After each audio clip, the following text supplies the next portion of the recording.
नमस्कार, आप देख रहे हैं ग्लोब न्यूज झारखंड। मैं नंदिता आपके साथ। आइए नजर डालते हैं आज के समाचारों पर।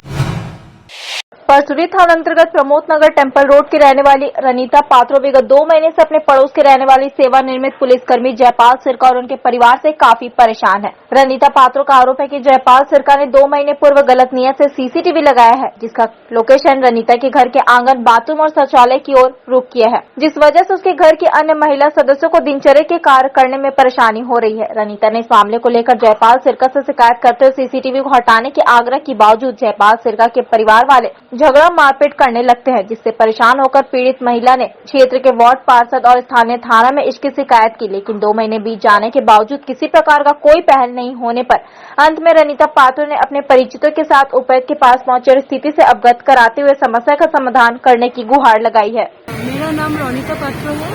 हम लोग यहाँ पे डीसी ऑफिस में आए थे। हम लोग के घर के पड़ोसी जो है, जिनका नाम है जयपाल सिरका, उन्होंने मेरे घर की तरफ शौचालय और स्नानागार की तरफ ये करके कैमरा, सीसीटीवी कैमरा लगा के रखा हुआ है। मैंने जब आपत्ति जताया तब उन्होंने बहुत गलत तरीके से मेरे साथ व्यवहार किया, गाली गलौज किया, धमकी दिया और कैमरा तो अभी तक खुलवाया नहीं गया। इसके खिलाफ मैंने पंचायत ऑफिस में थाना प्रभारी को, हम लोग के लोकल परसुरी थाना को और जिला परिषद को भी मैंने एप्लीकेशन दिया हुआ है, लेकिन आज तक कोई कार्रवाई नहीं हुआ, ना कि कैमरा खोला गया। मैं चाहती हूँ जल्द से जल्द वहाँ कैमरा खोला जाए, क्योंकि मेरी बड़ी बड़ी बेटियाँ हैं। हम लोग का प्राइवेसी वहाँ बहुत ज़्यादा डिस्टर्ब हो रहे हैं। हम लोग वहाँ नहाने समय, शौचालय यूज करने समय हम लोग बहुत ज़्यादा डिस्टर्ब हो रहे हैं।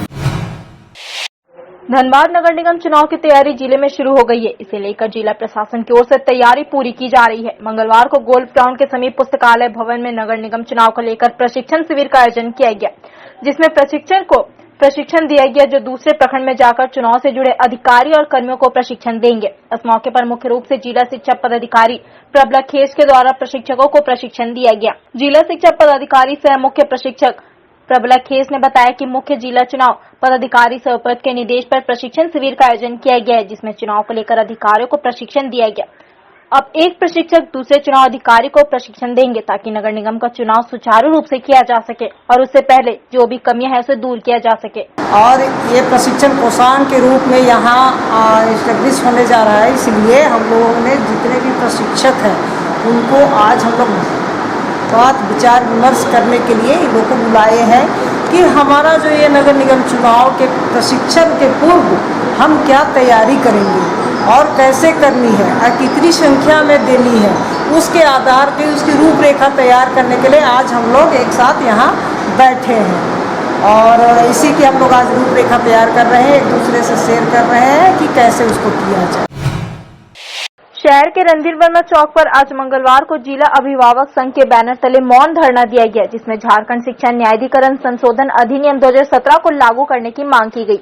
मौके पर संघ के कैप्टन सहाय बताया कि झारखंड शिक्षा न्यायाधिकरण संशोधन अधिनियम 2017 को वर्ष 2019 से लागू करना था, परंतु झारखंड सरकार और अधिकारियों की शिक्षा के प्रति उदासीनता तथा लापरवाही अधिनियम को लागू नहीं कर रही है, जिससे निजी स्कूल संचालकों का मनोबल काफी बढ़ा हुआ है तथा अभिभावकों व छात्रों का लगातार शोषण कर रही है।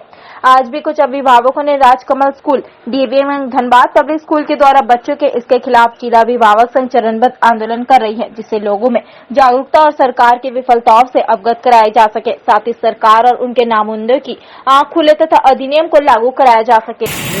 धनबाद में खासकर 2 स्कूलों को अगर देखा जाए, धनबाद पब्लिक स्कूल और कोयला नगर में स्थित डीएवी या उनके सारे ब्रांचेस, ये लोग हैं जो लगातार अभिभावकों को प्रताड़ित कर रहे हैं, प्रेशर बना रहे हैं और एक तरह का मानसिक प्रेशर डाल रहे हैं कि आप लोग हर तरह का फीस सोलो दिया जाए। जैसा कि सभी लोग जानते हैं, झारखंड में अपनी शिक्षा कानून है और उस कानून को लागू करवाना ये सरकार का ही फर्ज है और यहाँ के जो संवैधानिक स्थान पर बैठे हुए लोग हैं उनका भी काम है। सरायकेला खरसावां जिले के चांडिल थाना क्षेत्र के पाटा के पास 11 जुलाई की रात ब्रेकडाउन ट्रक के चालक से नकली पिस्तौल एवं चाकू दिखाकर लूट की घटना को अंजाम देने वाले 4 लुटेरों को पुलिस ने गिरफ्तार कर लिया। पुलिस ने 4 लुटेरों के पास से नकली पिस्तौल, 11 मोबाइल एवं लूट की घटना में उपयोग में लाई गई दोनों बाइक को जब्त कर लिया तथा सभी लुटेरों को जेल भेज दिया।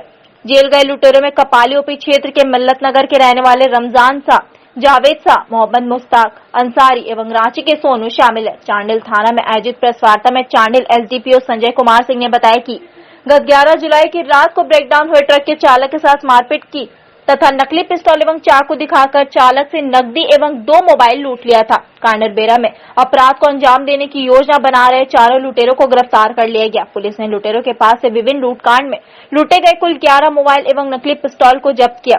एसडीपीओ ने बताया कि चारों लुटेरों ने पिछले 2 माह के भीतर हाईवे पर करीब आधा दर्जन लूट की घटना को अंजाम दे चुके हैं। पूछताछ के दौरान पुलिस को कई अहम सुराग मिले हैं। प्रेस वार्ता में एसडीपीओ संजय कुमार सिंह, इंस्पेक्टर पास्कल टोपको, थाना प्रभारी सनोज कुमार चौधरी, एसआई शिवा कुमार यादव उपस्थित थे। प्राथमिकी दर्ज की गई थी। ये बिल्कुल ब्लाइंड केस था।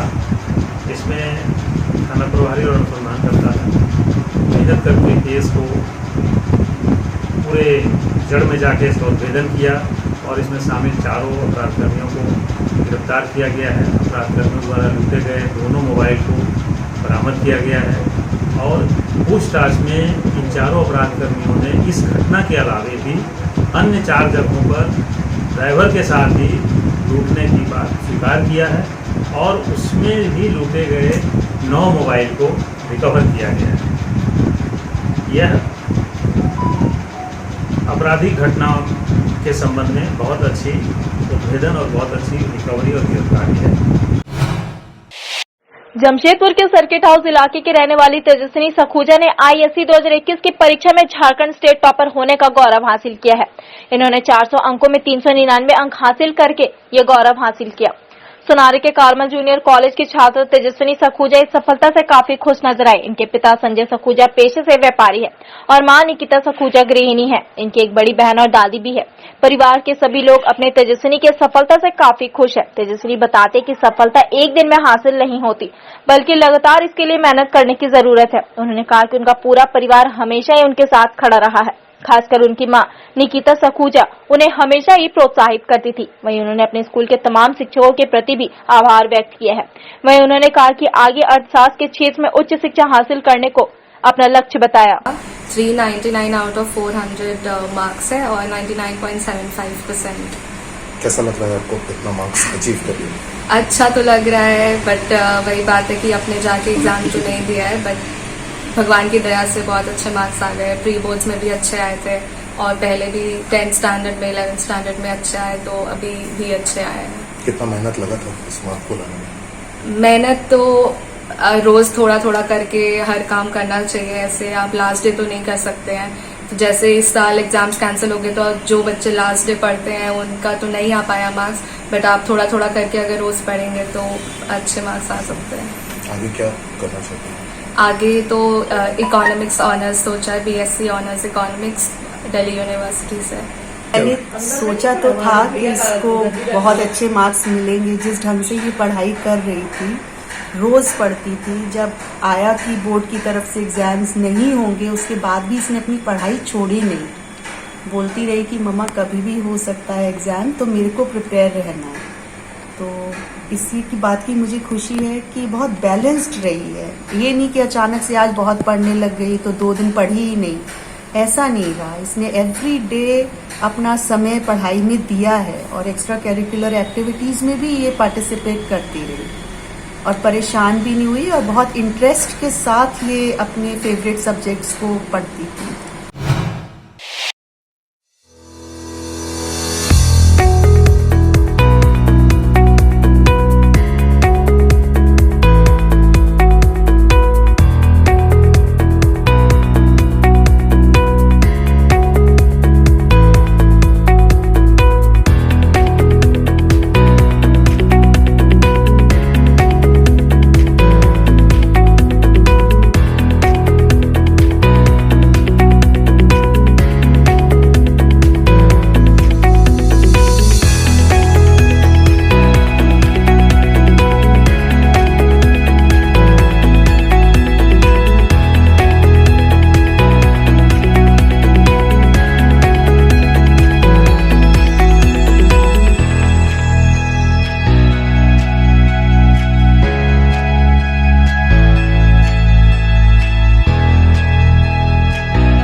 विशाल साड़ी, हमारे यहाँ साड़ी कुर्ती, लहंगा चुनरी, लहंगा साड़ी, ब्लाउज और भी वैरायटी उपलब्ध है।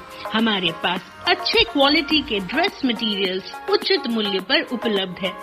शादी हो या कोई भी पार्टी, अच्छे ड्रेसेस लेने के लिए जल्द आए विशाल साड़ीज। हमारा पता Tapadia building, station road, Jugsalai, Jamshedpur.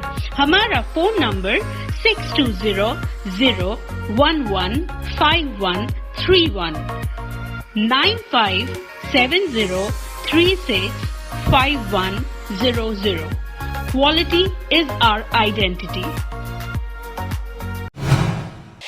Mango नगर निगम क्षेत्र में गंदगी का अंबार और बिचौलिए के बोलबाला के विरोध में जिला कांग्रेस पार्टी और इंटक के कार्यकर्ताओं ने नगर निगम कार्यालय में जोरदार प्रदर्शन किया। प्रदर्शन कर रहे कांग्रेसियों का आरोप था कि मानगो नगर निगम पर अब बिचौलियों का बोलबाला है।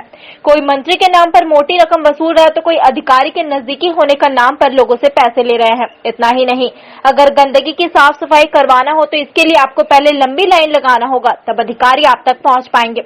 उधर मानगो नगर निगम के खिलाफ अब आम जनता काफी आक्रोशित है। कांग्रेसियों ने यह भी आरोप लगाया कि बिचौलिए से अधिकारी मिले हुए हैं, जिसके कारण मानगो की जनता त्राही त्राही कर रही है। शौचालय में ताला लगा है, वहीं कई शौचालय ध्वस्त हो चुका है। मानगो की मूलभूत समस्या के मामले को लेकर लोगों में नाराजगी देखी जा रही है। जो मुख्य समस्या और गंभीर समस्या है यहाँ पर जो है साफ सफाई का समस्या है। यहाँ पर बहुत सारे वैसे लोग बिचौलिया लोग हैं जो बिचौलिया लोगों की यहाँ पर मनमानी चल रही है। उसके खिलाफ में हमारी संगठन आज यहाँ पर रोड पर उतारू है। जो बिचौलिया लोग हैं वो अपने मर्जी के जो लोग होते हैं, जो उनके दुलरुआ हैं, जो उनके प्यारे लोग हैं, वो उनके टॉयलेट तक जाकर के साफ सफाई का काम कर रहे हैं। मगर जनता की जो मूल सुविधाएं हैं, जहां पर साफ सफाई करनी चाहिए था, वहां पर लोग साफ सफाई पर ध्यान नहीं दे रहे हैं। मैं इन बातों को लेकर के बहुत सारी हमारी मांगे हैं, उन बातों को लेकर के आज विशेष पदाधिकारी से मिलने आया हूं और मैं ये मांग करता हूं कि जो भी बिचौलिया हैं उनको हटाया जाए। जो अफसर यहाँ पर बैठ करके यहाँ पर जनता की बात को नहीं सुन रहे हैं, वो बस्ती में जाएं और जनता की बातों को जाकर के सुने।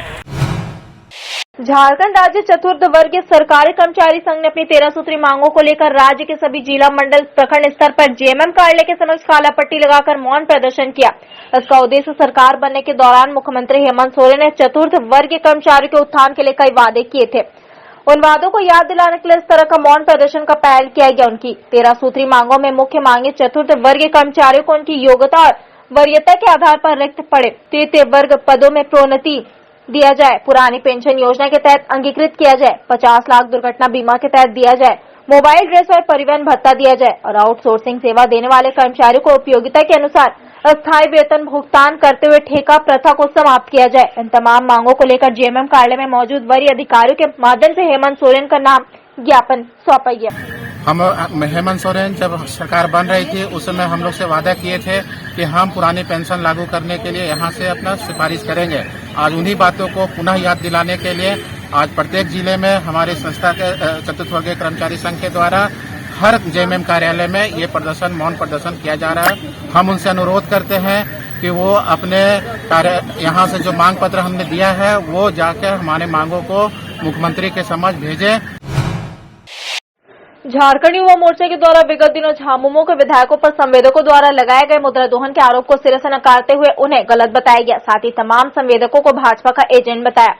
झारखंड युवा मोर्चा के अध्यक्ष प्रभुनाथ राय ने पत्रकार वार्ता को संबोधित करते हुए कहा कि विगत दिनों कुछ संवेदकों के द्वारा बेबुनियाद तरीके से राज्य के विधायकों पर मुद्रा दोहन का आरोप लगाया, जो सरासर गलत है। उन्होंने उक्त संवेदकों को भाजपा से सीधा कनेक्शन बताते हुए संवेदक यूनियन के अध्यक्ष का भाजपा सदस्य होने का प्रमाण पत्र दिया। उन्होंने कहा कि भाजपा शासन काल के वक्त तमाम संवेदकों के द्वारा घटिया निर्माण कार्य को अंजाम दिया जाता था, जो झामुमो की सरकार बर्दाश्त नहीं कर रही है और इसी कारण उनके द्वारा झामुमो के विधायकों पर झूठा आरोप लगाया जा रहा है। उन्होंने कहा कि आगामी दिनों में झामुमो पार्टी उन तमाम संवेदकों पर न्यायिक मामला दर्ज करवाएगी। भारतीय जनता पार्टी के पोषित या पाले हुए जो ठेकेदारों द्वारा बार बार आरोप लगाया जा रहा है बिना प्रमाण का, और हमारे विधायक भी बार बार बोल रहे हैं कि प्रमाण दीजिए, अगर कमीशन की कहीं भी बात है तो प्रमाण दीजिए, मगर वो प्रमाण नहीं दे रहे हैं। तरह तरह की वो आरोप लगा रहे हैं जिसको झारखंड युवा मोर्चा, झारखंड मुक्ति मोर्चा कतई बर्दाश्त नहीं करेगा। और उनका हमारे दिखाए हैं कि जो ठेकेदार आरोप लगाए तो देखिए भारतीय जनता पार्टी के मेंबर है, उनका मेंबरशिप नंबर है 6851 निर्भय कुमार पांडे।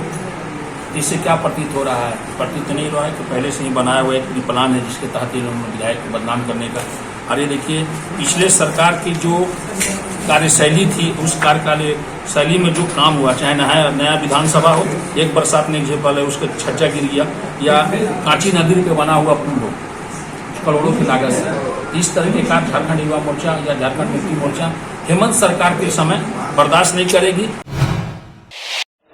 धनबाद सदर अस्पताल में मंगलवार को भी वैक्सीन लेने के लिए लोगों की भीड़ देखी गई। 18+ और 44+ की महिला पुरुष सैकड़ों की संख्या में सदर अस्पताल पहुंचे और कोरोना का टीका लिया। बता दें कि पिछले कुछ दिनों से जिले में वैक्सीन की कमी के कारण काफी कम सेंटरों पर वैक्सीन दिया जा रहा है।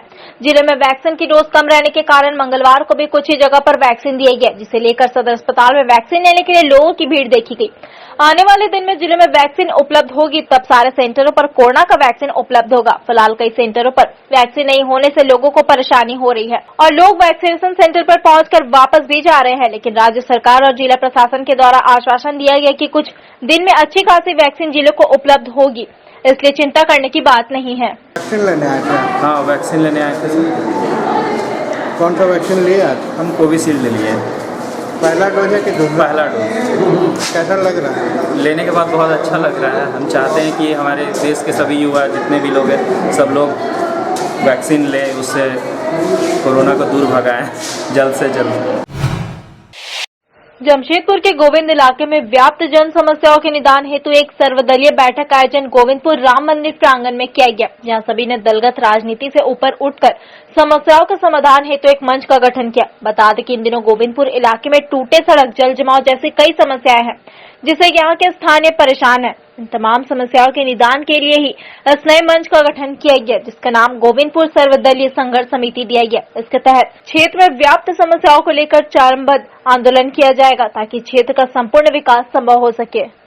देखिए, गोविंदपुर में तो बहुत सारी समस्या है, लेकिन जो सबसे बड़ी समस्या है कि गोविंदपुर में जो जलापूर्ति योजना से जो पानी रोड पर बह रहा है और जो सड़क की स्थिति काफ़ी दयनीय है, तो इन दो मुद्दों को लेकर के खास करके तमाम राजनीतिक पार्टी के लोगों की एक सामूहिक रूप से आज हम लोग गोविंदपुर राम मंदिर बस स्टैंड में बैठक किए और गोविंदपुर के लोग विकास के नाम पर राजनीति से ऊपर उठकर हम लोग विकास को ध्यान में रखते हुए आज हम लोगों ने सब लोगों ने तमाम पार्टी के लोगों ने संकल्प लिया कि गोविंदपुर में विकास को लेकर हम लोग राजनीति नहीं करेंगे और जो समस्या है उसको समाधान करने का कोशिश करेंगे।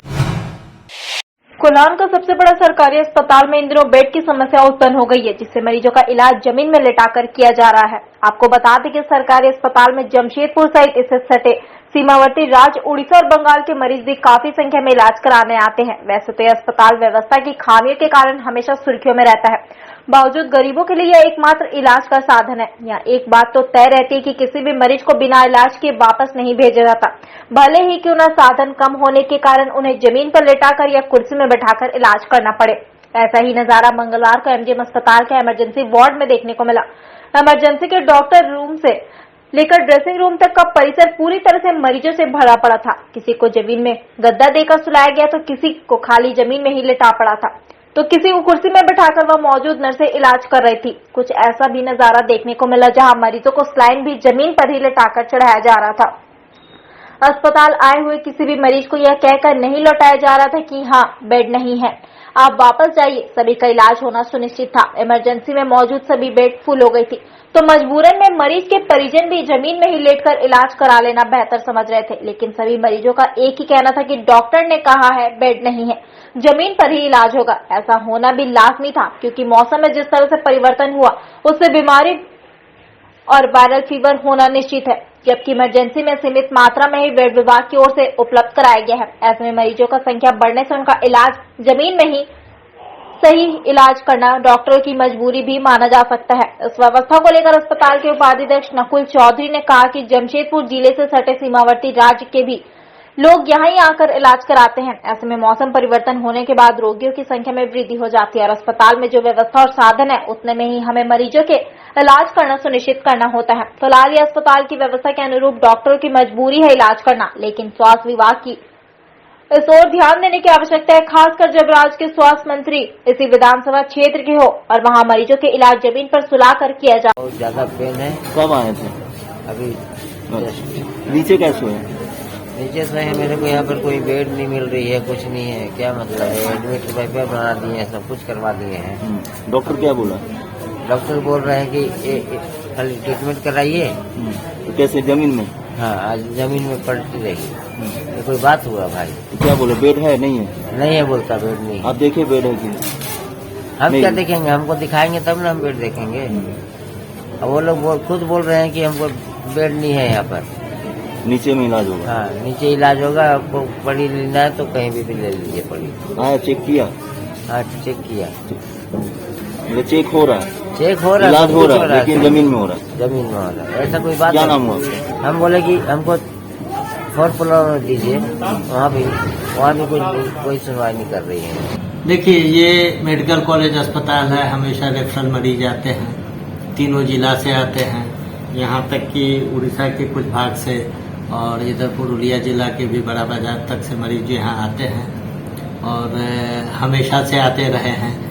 और रह गई बात, जहाँ तक सवाल है कि मरीजों की अधिकाधिक संख्या हमेशा ही करीब करीब यहाँ रहती है, इसलिए कि हमेशा बाहर से भी मरीज आते रहते हैं। मौसम चेंज हुआ है और मौसम चेंज होने के कारण वायरल फीवर वगैरह का प्रकोप ज़्यादा बढ़ रहा है और वर्षा वगैरह होने से ये पेट की बीमारी, गैस्ट्रोएंटेराइटिस वगैरह का भी प्रॉब्लम बढ़ा है। तो ये बात है, लेकिन ये मेडिकल कॉलेज अस्पताल है, यहाँ जितने भी संसाधन उपलब्ध हैं सारे संसाधनों का उपयोग किया जाता है और कोशिश किया जाता है कि मरीज को बेहतर से बेहतर इलाज मिले। CTA Aviation and Hospitality Management. Admission open for Diploma in Aviation and Hospitality. Our contact number 7903302477.